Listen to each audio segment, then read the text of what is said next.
Hello everyone teacher अन्य এটা ভিডিঅ'লৈ আপোনালোকক স্বাগতম জনাইছো। আজি মই পনীৰ ৰেচিপি এটা বনাইছিলো, আপোনালোকক অলপমান দেখাবলৈ চেষ্টা কৰিছো কিনে ধৰণেনো বনাইছো, কি দিনো বনাইছো। আৰু যিসকলে মোৰ ভিডিঅ'বিলাক চাই আছে তেওঁলোকৰ কাৰণে অশেষ ধন্যবাদ। আৰু প্ৰথমৰ পৰা আপোনালোকে শেষৰলৈকে যেন ভিডিঅ'টো চাই, আৰু যিসকলে মোৰ চেনেলটো নতুনকৈ আহিছে, যিবিলাকে মোৰ ভিডিঅ'টো নতুনকৈ চাই আছে তেওঁলোকে প্লিজ মোৰ চেনেলটো সাবস্ক্ৰাইব এণ্ড লাইক কৰি দিব। আৰু বেছি কথা নকৈ ৰেচিপিটো আৰম্ভ কৰোঁ বলক। পনীৰখিনি মই অলপ নিমখ আৰু ৰং জলকীয়া অলপ দি দিছোঁ।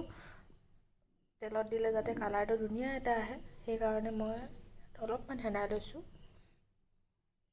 এতিয়া মই ইয়াত কেৰাহী পাতি লৈছোঁ আৰু কেৰাহীটো গৰম হ'বলৈ দিছোঁ। অলপমান গৰম অলমষ্ট হৈ গৈছে। এতিয়া মই তেল ঢালি দিম, মিঠাতেল। আৰু মিঠাতেলখিনি অকণমান গৰম হ'বলৈ দিম। প্ৰায় গৰম হৈ গৈছে আৰু অলপ গৰম হৈ লওক, তাৰপিছত মই ইয়াত পনীৰখিনি দি দিম।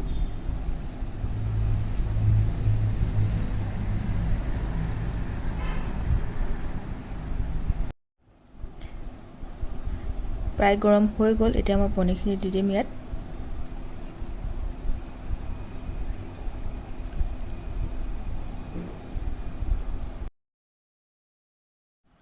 দুইটা সাইডে যাতে ভালকৈ সিজে মই পনীৰখিনি এনেদৰে লৰাই দিম। পনীৰখিনি মোৰ প্ৰায় হৈ গৈছে।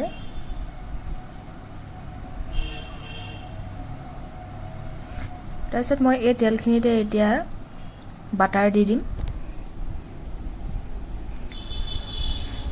বাটাৰ অলপমান দিয়াৰ পিছত মই এনেধৰণে গুলি দিম তেলখিনিৰ লগত, যাতে বাটাৰটো মিক্স হৈ যায়। তাৰপিছত মই ইয়াত সৰু সৰুকৈ পিঁয়াজ কাটি লৈছিলোঁ, সেইখিনি ইয়াত দি দিম। আৰু আদা নহৰু পেষ্ট অলপমান দিম, অলপমান পাছলৈ দিম।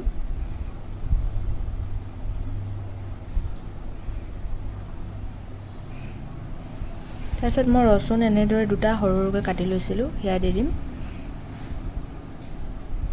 তাৰপিছত মই এনেধৰণে লৰাই থাকিম যাতে ভালদৰে পিঁয়াজখিনি সিজি উঠে, অকণমান ৰঙচুৱা হয় যাতে।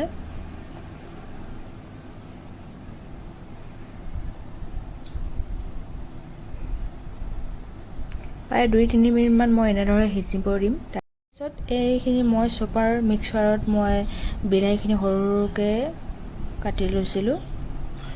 তাৰপিছতে মই এতিয়া বিলাহীখিনি ইয়াত দি দিয়াৰ পিছত ভালদৰে মিক্স কৰি দিম। আৰু ধুনীয়াকৈ গ্ৰেভিটো হয় তেতিয়ালৈকে মই ইয়াক সিজাই ৰাখিম। গেছটো মই মিডিয়াম ফ্লেমত ৰাখিছোঁ।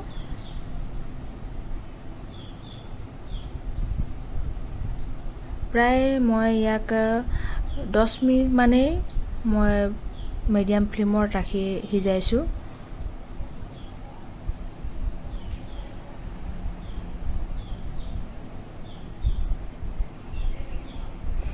ইয়াত মই এতিয়া মছলাখিনি দি দিম।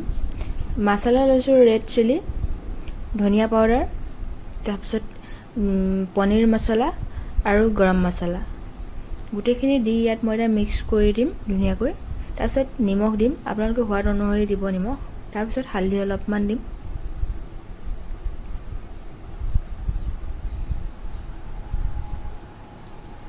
দিয়াৰ পিছত ধুনীয়াকৈ মিক্স কৰি ল'ম। প্ৰায় মোৰ বিলাহীখিনি গ্ৰেভি হৈ গৈছে ধুনীয়াকৈ। তাৰপিছত মই এতিয়া জলকীয়া সৰু সৰুকৈ কাটি থৈছিলোঁ, কেঁচা জলকীয়া তাত দি দিম অলপমান, প্ৰায় 2টা কাটি লৈছিলোঁ এনেকৈ। তাৰপিছত মই পিঁয়াজ কাটি লৈছিলোঁ এনেধৰণে, ইয়াত এতিয়া মই দি দিম। আপোনালোকে যিকোনো ধৰণে দিব পাৰে বা নিদিলেও একো নাই, মোৰ এনেকৈ দিলে ভাল লাগে, সেইকাৰণে মই এনেকৈ দি লৈছোঁ অলপ। আৰু এইখিনি অকণমান কোমল হোৱালৈকে সিজাম। তাৰপিছত মই এতিয়া ইয়াত অলমষ্ট কোমল হৈ গৈছে। তাৰপিছত মই ইয়াত পানী দি দিছোঁ, প্ৰায় 1.5 কাপমান মই পানী দিছোঁ। আধা লিটাৰমান হ'ব আৰু প্ৰায়। আপোনালোকৰ যিমানটো গ্ৰেভি লাগে সেইটো অনুযায়ী আপোনালোকে পানী দিব। মই বৰ বিশেষ গ্ৰেভি কৰা নাই, অলপমান গ্ৰেভি কৰিছোঁ।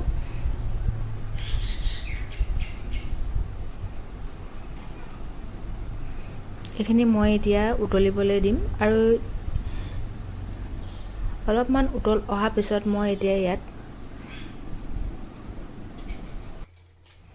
আৰু অলপ পানী দি দিম। পানীখিনি মই আধা লিটাৰ দিছোঁ, প্ৰায় কমকৈ দি আছোঁ আৰু মিক্সল কৰি আছোঁ।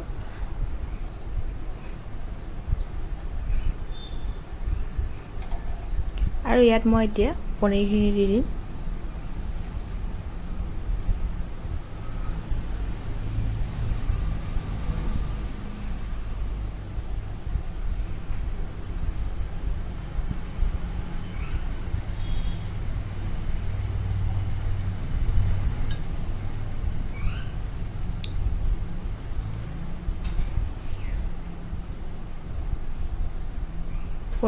ইয়াক মই এতিয়া ঢাকি ৰাখিম আৰু মিডিয়াম টু ল' ফ্লেমত মই প্ৰায় আধা ঘণ্টামান সিজাম।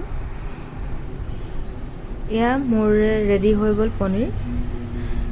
আপোনালোকে যিমানটো গ্ৰেভি ৰাখে সেইটো আপোনালোকৰ ইচ্ছা অনুযায়ী ৰাখিব। মই ইমানটোৱে গ্ৰেভি ৰাখিছোঁ। হয়তো ইয়াতকৈ শুকুৱাব পাৰে বা ইয়াতকৈ অকণমান পাতল কৰিবলৈও পাৰে। এয়া মোৰ প্ৰায় ৰেডি হৈ গ'ল। তাৰপিছতে মই ইয়াত অকণমান মান ধনিয়া দি দিম। আপোনালোকৰ যদি এই ৰেচিপিটো ভাল লাগিছে তেতিয়াহ'লে আপোনালোকে ঘৰত ট্ৰাই কৰি চাব পাৰে।